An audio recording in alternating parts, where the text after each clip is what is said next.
Hey guys, Cherie here. In this video I wanted to give you some little tips about just working with tradies generally. Now the reality is if you're renovating your property, you can't do it by yourself, you're going to need tradies. And there are some little things that you can do that really go a long way. When your tradie arrives on site, shaking their hand in the morning, saying good morning, at the end of the day, see you later. Always thanking them for the work that they've done that day. So for me, I'm very big on praise.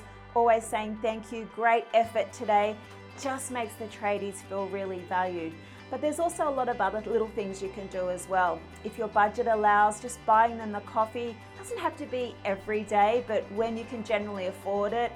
For example, we always have fresh apples and bananas, fruit on site. We have water, so throughout the day I'm constantly going up to the trades and saying, Gulam, would you like a fresh bottle of water? That sort of stuff.